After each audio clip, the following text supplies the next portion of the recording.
Hi hello मस्ती में झूमो আমি Siddhika and welcome back to my channel the passing moments. শুরু হচ্ছে একটা নতুন দিন, তবে মনটা একটু খারাপ লাগছে কারণ আজকে অরুণাচল প্রদেশে আমাদের শেষ দিন। গতকাল রাত্রে আমরা এসে উঠেছিলাম বোমডিলার এই অনু হোমস্টেতে, আর এখন হোমস্টে থেকে বেরিয়ে পড়েছি ভারতবর্ষের প্রথম সূর্য কিরণকে উপভোগ করার জন্য। বোমডিলায় আমরা গতকাল এসে উঠেছি অনু হোমস্টেতে। হোমস্টে থেকে সামান্য হেঁটেই আমরা এই জায়গাটা ঘুরে বেড়াচ্ছি। তবে এখানে থাকার বিষয়ে খুব একটা আমি অনু হোমস্টেকে রেকমেন্ড করব না, সেই হিসাবে আমার খুব বেশি এই জায়গাটি পছন্দ হয়নি। তবে রুম যে খুব খারাপ ছিল তা নয়। এটি হচ্ছে এখানে লোকাল মার্কেট। আমরা গতকাল এখানে শুক্রবার এসে পৌঁছেছি। শুক্রবার এখানে যেটা দেখলাম বেশিরভাগ দোকানপাট বন্ধ থাকে। গতকাল হোমস্টেতে চেক ইন করার পর আমরা মার্কেটটা একটু ঘুরে দেখার জন্য বেরিয়েছিলাম, কিন্তু বেশিরভাগ দোকান বন্ধ থাকায় সেই অর্থে আমরা এখানের মার্কেট এরিয়াটা কীরকম হয় সেটা দেখা হয়নি। যাই হোক, এই আমাদের হোমস্টে, দেখতে কিন্তু খুব সুন্দর আর প্রচুর গাছপালা দিয়েও সাজানো। তো আমরা এখন বেরোচ্ছি অন্য হোমস্টে থেকে। গতকাল আমরা এই হোমস্টেতে এসে উঠলেও এখানের কিন্তু কোনো খাবার অর্ডার করিনি। এখানে যদিও রেস্টুরেন্ট ছিল, অনেক বেশি দাম মনে হয়েছে বলে। যাই হোক, এক রাত্রের জন্য ছিলাম, তারপর আবার বেরিয়ে পড়লাম। আজকে অরুণাচল প্রদেশকে আমরা টাটা বাই বাই করব, আর এই ফেরার পথে বোমডিলার বেশ কিছু সাইট সিন আমরা দেখে নেব। তাহলে শুরু হলো সকাল সকাল আজকে আমাদের সারাদিনের জার্নি। কিন্তু কিছুটা পথ এসে এখানে একটু হতাশ হতে হলো।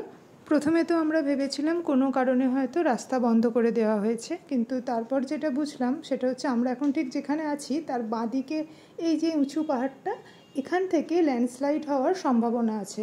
তো সেই কারণে ওপরে ওনারা সেই পাহাড়ি অংশটাকে বেঁধে দেওয়ার কাজ করছেন। যাই হোক, ওই জায়গাটি ক্রস করার পর ড্রাইভার দাদা বললেন এই যে পাশে জান্তা হোটেল বলে যে জায়গাটি পাওয়া যাচ্ছে, এরপরে আমরা বেশ অনেকক্ষণ আর কোনো ব্রেকফাস্ট করার মতো জায়গা পাবো না। তো এই জায়গাতে ব্রেকফাস্ট করার জন্য আমরা থামলাম। আমরা এখন আছি অজন্তা হোটেলে, জান্তা জান্তা এখানে সকালবেলা আমাদের ব্রেকফাস্টে কিছুজন ম্যাগি আর কিছুজন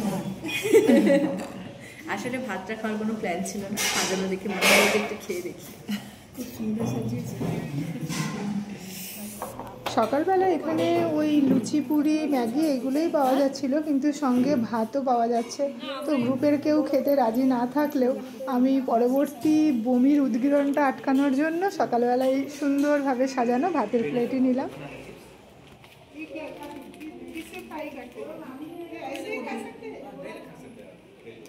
হয়ে গেছে আমাদের ব্রেকফাস্ট করা, কয়েকজন ভাত কয়েকজন ম্যাগি খেয়েছে।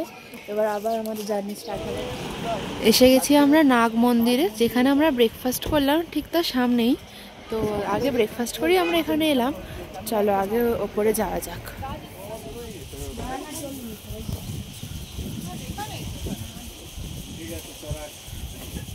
এখন আমরা নাগ মন্দিরের ওপরে উঠছি, আর এই বাঁদিক দিয়েই বয়ে গেছে কামিং নদী।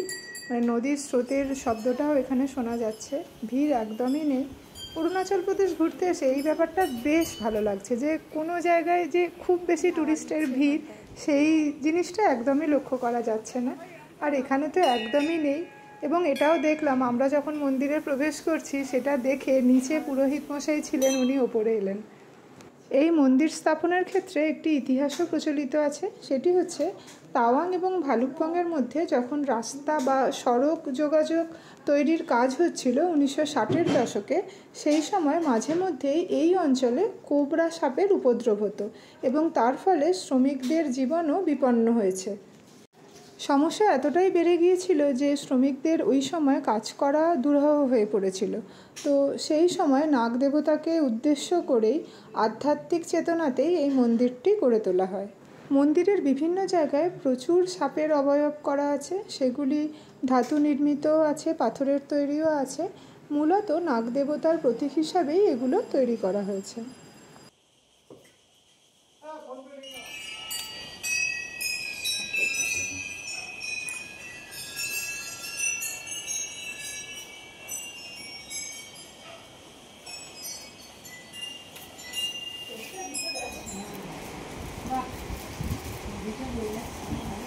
এই ঘন্টা নিয়ে আমাদের এদিক থেকে তুলে দিবি তো সেলফি নিয়ে নাও।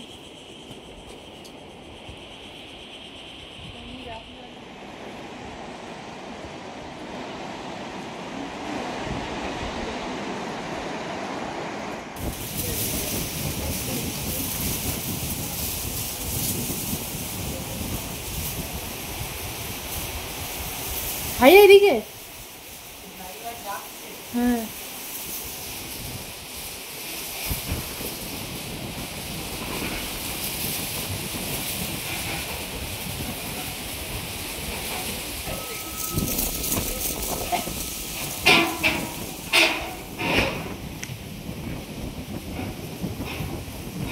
হয়ে গেছে আমাদের নাগ মন্দির দেখা। আমরা প্রত্যেকটা পয়েন্টে পরিষ্কার পরিচ্ছন্ন।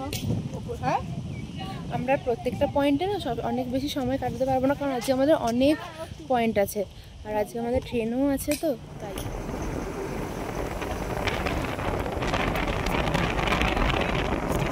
এখন আমরা এসে গেছি জামেরি ব্রিজ, আর একটা কি নাম থেকে শর্টে হ্যাঙ্গিং ব্রিজ বলা হয়। হ্যাঁ এটা একটা পুরানো ব্রিজগুলোর মধ্যে এটা অন্যতম একটা ব্রিজ। এটা লোহার মানে মেটালের। এখানে অনেক ব্রিজ তো কাঠের, এটা সেরকম না। আর এই জঙ্গলটা এটা ব্যবহার হয় না মনে হচ্ছে না। হ্যাঁ এটা থেকে জামেরি জঙ্গলে যাওয়া যায়, মানে একদিকেই রাস্তা, উল্টো দিকে ব্রিজটাকে শেষ হচ্ছে, ওদিকে জামেরি জঙ্গল।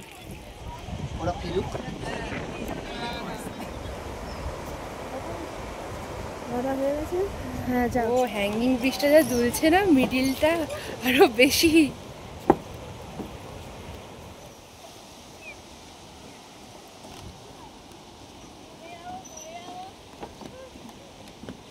ঠিকঠাকভাবে না স্টেপ ফেললে ব্রিজটা এত বেশি দুলছে যে এটা পের হতে খুব বেশি ভয় লাগছে।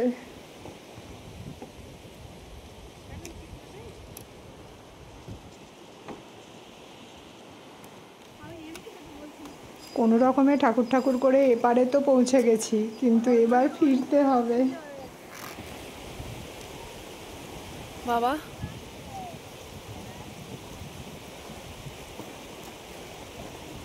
মাঝে মাঝে আবার ব্রিজে পা ফেললে ক্র্যাক ক্র্যাক করে নিচ থেকে শব্দ আসছে। আমরা তো ব্রিজটাকে ক্রস করে এক সাইডে এসেছিলাম, এবার আর একটা সাইডে যাচ্ছি, এবার ব্যাক করছি আর কি। হ্যাঁ একদম মিডিল দিয়ে হাঁটলেই ঠিক আছে। এখানে লোক আছে দুদিকে দুটো পা ফেলে যাচ্ছে, মনে হচ্ছে যে ওরা ভালো যাচ্ছে, কিন্তু না, ওটা ব্রিজটা আরও বেশি কাঁপছে। অন্যরা যেদিক থেকে আসছে আরও বেশি প্রবলেমেটিক। ওটা সোজা নর্মালি মাঝখান দিয়ে হাঁটলে ওটাই বেস্ট। কিরকম একটা মানে কি মাথায় বুদ্ধি আছে কে জানে, ওরকম করে হাঁটছে। ওতে ইচ্ছা করে ওরা বেশি হাঁটছে, মাঝে দাঁড়িয়ে করছে। হ্যাঙ্গিং ব্রিজ দেখার পর আবার আমরা গাড়িতে উঠে পড়েছি এবং এগিয়ে চলেছি আমাদের পরবর্তী গন্তব্যের দিকে। পথ চলতে গিয়ে আরও একটি টানেল পেলাম আমরা। এটি ছোট কিন্তু এটিও বেশ সুন্দর। টানেলের ভিতর দিয়ে যখন গাড়িটা যায় বেশ একটা সুন্দর অনুভূতি হয়।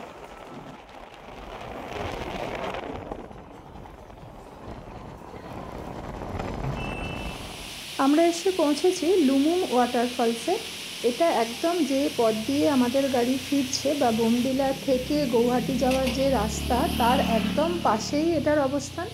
এখন তো এপ্রিল মাস, জল অনেকটাই কম, তবে ভিউটা ভীষণ সুন্দর, কারণ একদিকে জল কম হলেও এই যে ওয়াটারফলটা আর তার বিপরীত দিকটা একবার দেখা যাক, দারুণ। একদম ওয়াইড রেঞ্জে এখানে সব মানে পাহাড়ের ঢালগুলো দেখা যাচ্ছে, যেটা ব্যাপক ভিউ তৈরি করেছে। আকাশে হালকা মেঘ আছে, সেই জন্য দূরের ভিউজটা একটু হয়তো বোঝা যাচ্ছে না, তবে দারুণ সুন্দর লাগছে। যাই হোক, ছোট্ট পয়েন্ট, অল্পক্ষণ এখানে সময় কাটিয়ে আবার আমরা গাড়িতে উঠে পড়লাম এবং পৌঁছে গেলাম শেষা অর্কিড স্যাংচুয়ারিতে। এই শেষা অর্কিড স্যাংচুয়ারি অরুণাচল প্রদেশের প্রায় 100 বর্গ কিলোমিটার এলাকা জুড়ে অবস্থান করছে। এখানে আপাতত ঢুকি, তারপর কি কি আছে দেখি। তবে এটা অবাক লাগলো, এখানে ঢুকতেও কোনো রকম এন্ট্রি ফিস নেওয়া হলো না। তবে এই জায়গাগুলো রক্ষণাবেক্ষণের জন্য মনে হয় যে কিছু তো নেওয়া যেতেই পারে টুরিস্টদের থেকে। তবে ডান দিকেই দেখলাম একটি আর্মি ক্যাম্প আছে, হয়তো ওখানের সেনারাই এর দেখাশোনা করেন। ফুল হয়নি এইগুলো মনে হয়। এই গাছগুলোতে নাম্বারিং করা। এখান দিয়ে গিয়ে ওই দিক দিয়ে ঘুরে আসতে হবে। এটা তো বেরোনোর রাস্তা, চলো ঘুরবে না। এই দেখো হোস্ট ট্রি মানে কি, যে ওকে ধরে রেখেছে, বুঝতে পারছেন? কিছু হবে না না, ওটা কিছু নয়। আচ্ছা পোকা থাকবে তো, পুরো ঘুরবো না, এই 4:51 ফিরে আসতে হবে। হ্যাঁ অনেকটা আসতে হবে ঘুরে। পোকা মাকড় থাকবে তো। ফল কিসের ফল? ফল ডুমুরের ফল। জোক টোক না থাকে। ও আন্টি, কেন বলছি, এটা এত গাছ তো এখানে, ওই জন্যই বলছি। এখানে তুমি বলতে পারলে জোকের কথাটা? তুই ওটাকে ভয় পাস? হ্যাঁ, ওই দেখো। এ কি হচ্ছে, এ তো দুর্বল। আরে চোখে ঢুকে করতে যেও না, ছাড়ো ছাড়ো। বাবা দুজন দুদিক থেকে এগোচ্ছে। বাবা একটা দিয়েছি, ব্যাগ বের করুন। বৃক্ষ প্রজাতি। বাবা এই বড় গাছটা দেখো মা, মা এই বড় গাছটা দেখো, এটা নম্বর 7। মা তাহলে হ্যাঁ, ফুল তো ফোটেনি, ওগুলো ভালো লাগেনি। এই স্যাংচুয়ারি মানেই তো তোমার এটা ন্যাচারালি থাকবে, সেই জিনিসটাকে প্রিজার্ভ করছে, এই তো স্যাংচুয়ারি মানেই তো তাই। ওগুলো হবে বলে মনে হচ্ছে। কি নাম দেখো? আপনি কিসে রাখবেন? এরা তো কাউকে আশ্রয় করে হয়ে থাকে। আমাদের তো গাছ আছে প্রচুর। হ্যাঁ, ওদের তো বোধহয় মাটি, আমাদের মাটি তো মাঠ।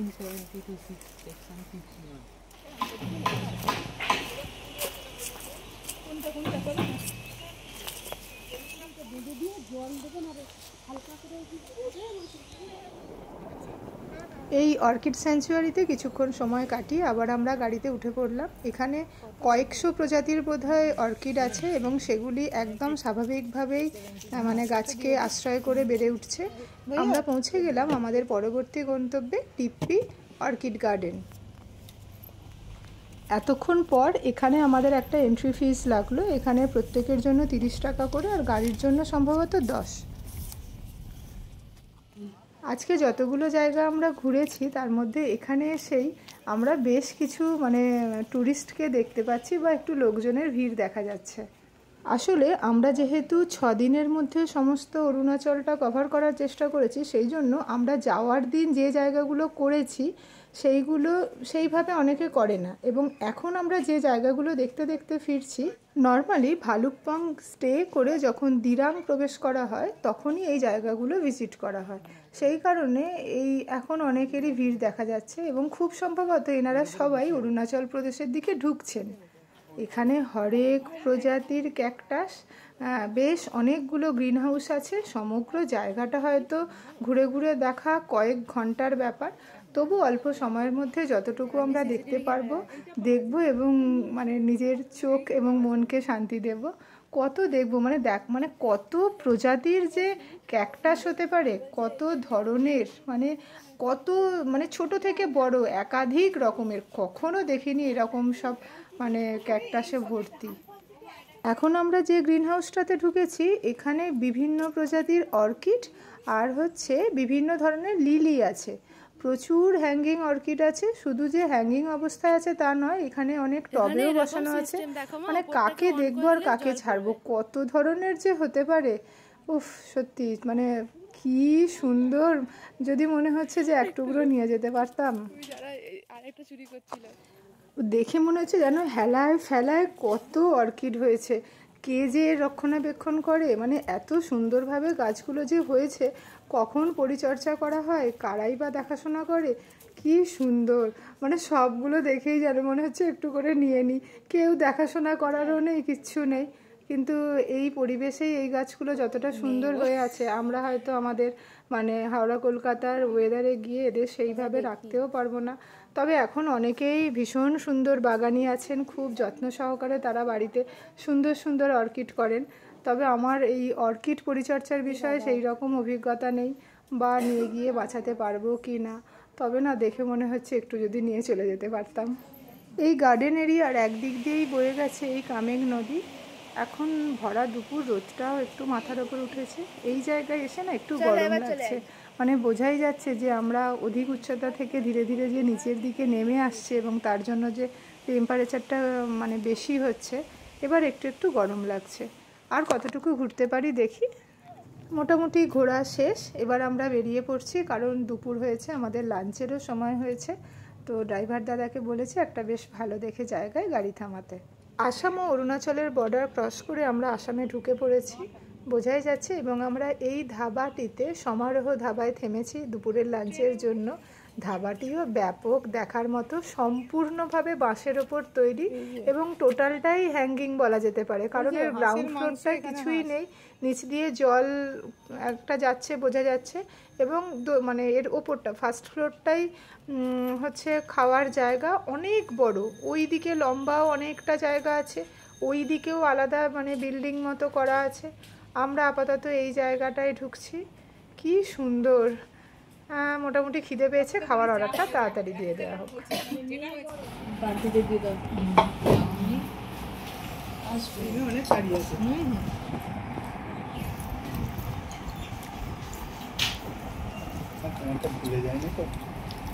হয়ে গেছে আমাদের লাঞ্চ করা, এবার শুরু হবে আবার জার্নি, আবার লং জার্নি।